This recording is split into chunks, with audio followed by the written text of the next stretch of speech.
ndagarutse ngo twiganirire ku rukundo. Mu kiganiro cy'ubwashize nababwiye ku ijambo igikomere. Ndagarutse rero ngo dukomeze ikiganiro. Nimuze kujya kure mushonje muhishiwe.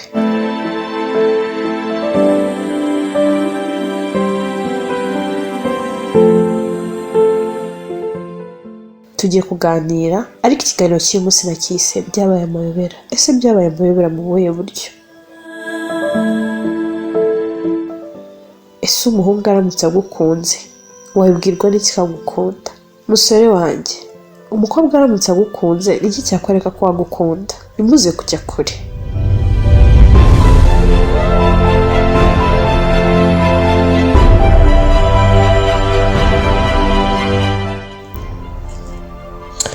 Mu buzima gukunda ni byiza, gusa bikaba akarusho iyo ukunze ugakundwa cyangwa iyo ukundwa ugakunda. Urukundo rugira byinshi by'amayobera kandi byayobeye benshi. Hari igihe ukunda umuntu ariko ugasanga we ntakwitayeho, kandi burya muri wowe ikibazo cy'urukundo kiri kwaka. Ariko nanone hari igihe ukunda umuntu bigahurira n'uko nawe agukunda.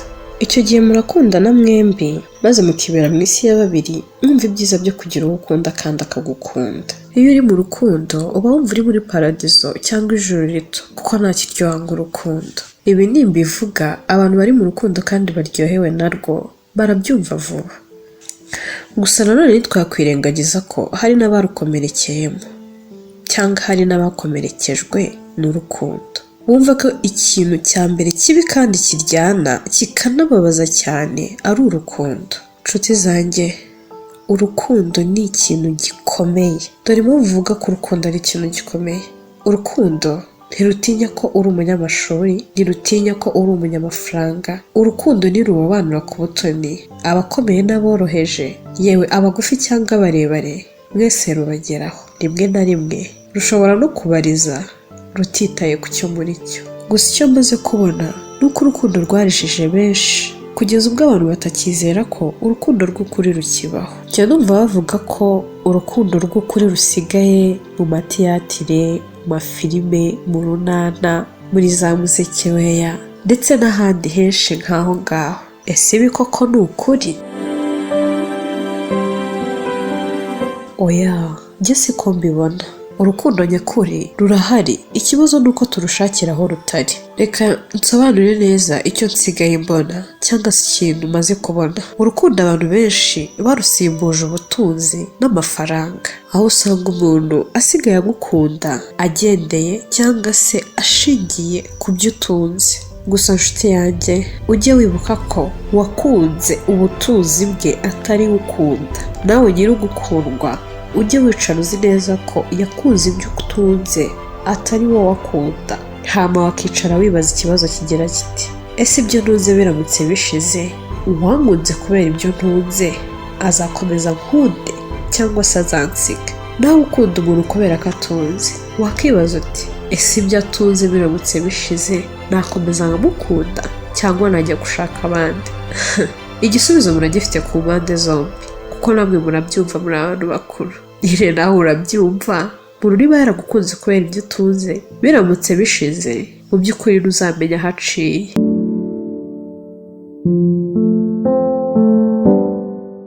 Gukunda ubutunzi n'amafaranga tukabirutisha urukundo nibyo byatumye urukundo rukonja ndetse rukaduhunga, ko rwabonye ko twarudutishije iby'isi. Ariko nshuti yanjye, ndagira ngo umenye ko urukundo rwa nyarwo, urukundo rw'ukuri, urukundo rudakurikira ibintu n'amafaranga rugihari. Aha wakwibaza uti, ese urukundo nyakuri cyangwa urukundo rwa nyarwo narubwirwa n'iki? Ikindi kibazo wakibaza uti, ese unkunda by'ukuri namubwirwa n'iki? Aha, wowe tega amatwi, ndaje nkubwire bimwe mu bimenyetso cyangwa ibikorwa uzabona ku muntu bikakubwira ko agukunda cyangwa se arimo kubeshya.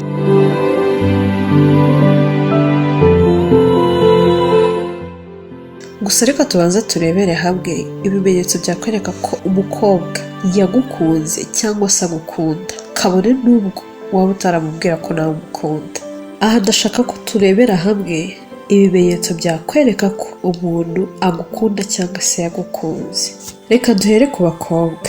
Abakobwa nabo barakunda kandi bagakunda by'ukuri. Umukobwa ashobora kukubona akagukunda ndetse akagukunda by'ukuri, yewe ashobora kukubona akumva aragukunze. Gusa aho bitandukaniye ni uko we atabivuga, ahubwo akora ibikorwa, cyane ko mu muco nyarwanda nta mwana ufata iya mbere agabwira umuhungu ko amukunda cyangwa se yamukunze. Nubwo kuri ubu hari ababivuga, ariko mu muco nk'uko tubizi nta mukobwa ufata iya mbere. Dore rero ibimenyetso bizakwereka ko umukobwa yagukunze cyangwa se agukunda. Nubwo atari bose, hari abasore batazi kubasha kumenya niba umukobwa yagukunze cyangwa se agufitiye amarangamutima. Kutabasha kumenya niba umukobwa agufitiye amarangamutima byaba intandaro yo gutinya no kudatereta cyangwa se no kudatera intambwe nk'umusore gusaba urukundo.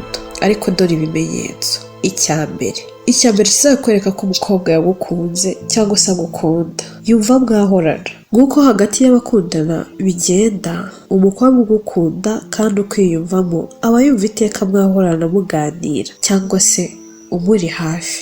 Icya kabiri, akwereka inshuti ze. Iki nacyo ni ikimenyetso cyakwereka cyangwa se cyakugaragariza ko umukobwa agufitiye amarangamutima. Nubwo waba utaramubwira ko umukunda, akunda kukwereka inshuti ze cyangwa se akakubwira inshuti ze. Iki nacyo ni ikimenyetso gishobora kukwereka ko yagukunze cyangwa se agukunda.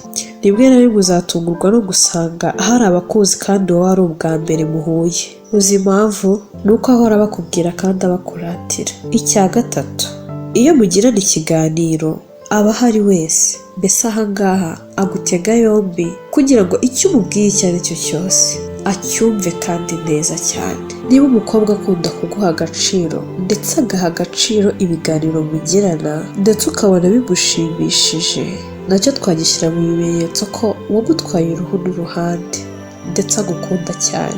Icya kane, aho ari hose aba yumva mwaba muri kumwe. Aha bituma ahora agusaba ko mwajyana mu birori runaka, mu minsi mikuru, ubukwe yatumiwemo n'ahandi hantu hanyuranye. Gusa impamvu y'umutera ibi ni ukugira ngo mube inshuti zihariye kurushaho kandi umubano wanyu ube wavamo urukundo rufatika.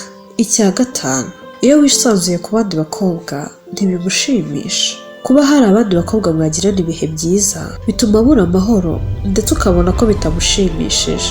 Nubwo wowe waba utaramubwiye ko umukunda, ariko wagufata nk'umukunzi we nubwo ntabyo yakubwiye, kuko ubonana n'abandi yiyumva nk'aho wamutesheje agaciro. Icya gatandatu, indoro. Umukobwa ugukunda kandi ukwiyumvamo akureba indoro yagira icyo umbwira. Hari ukuntu umuntu akureba agira ngo ugire icyo umubwira. Inshuti yanjye, uretse ko n'ijisho rikureba neza cyangwa se irikureba nabi utariyoberwa. Ikindi kandi biba bitandukanye ndetse nawe ubwawe ntiwabura kubitandukanya. Icya karindwi, ibiganiro by'urukundo. Kenshi umukobwa ugukunda cyangwa se wagukunze, iyo muganira akora uko ashoboye ngo muganire ibiganiro by'urukundo. Niba akunda kukubaza ngo ufite inshuti y'umukobwa cyangwa se ufite umukunzi, ntakabuze nuko aba ashaka ko ugira icyo umubwira cyangwa se ugira icyo wibwira.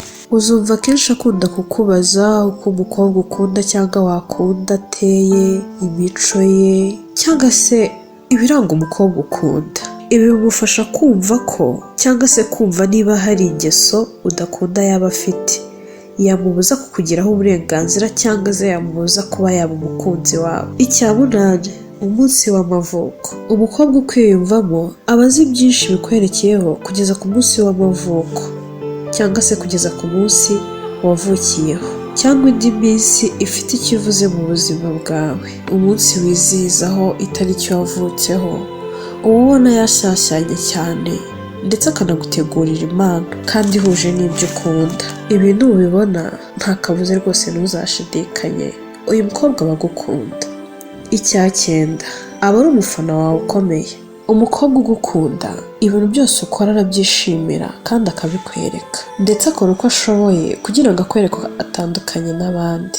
Icya cumi ndetse ari nacyo cya nyuma, gukora ibikorwa bikureshya. Mu gushaka ko umureba agerageza gukora uko ashoboye ngo umwiteho, umurebe, umwitegereze, mbese akora uko ashoboye kugira ngo umwiteho bihagije. Ibi bigendana no kwambara imyambaro ikureshya, ijwi rituje biherekejwe n'inseko nziza. Icyitonderwa: bitewe n'icyo agushakaho, umukobwa ashobora kukwereka ibi bimenyetso ndetse n'ibyo tutavuze, ukibwira ko agukunda ariko ibyo ubona bihabanye n'ibyo yibwira cyangwa se n'ibiri mu mutima we, afite ikindi kimugenza. Abakobwa barimo ibyiciro byinshi. Bitewe n'uko umukobwa ateye, ashobora kutagukorera ibi cyangwa kukwereka ibi bimenyetso atari uko atakwiyumvamo cyangwa se atagukunda, ahubwo ari uko atazi kukwereka amarangamutima ye cyangwa se atazi kwerekana amarangamutima ye. Aba bakobwa nabo barahari. Hari igihe usanga hari abo bigora kwerekana amarangamutima yabo, rimwe na rimwe ukaba wanamwibeshyaho utekereza ko atagukunda. Kuba umukobwa agukunda ntibisobanuye ngo nawe uhite umukunda. Genzura urebe nawe niba umufitiye amarangamutima cyangwa se umukunda nk'uko abikugaragariza. Hari igihe umuntu aza akakubwira ngo aragukunda yifitiye izindi nyungu, ukagira ngo yagukunze, ukaba wakihutira kumukunda, akaba yakubabaza ndetse birenze, ugatangira kwicuza. Ariho usanga hava ijambo igikomere cyangwa se gukomereka ku mutima.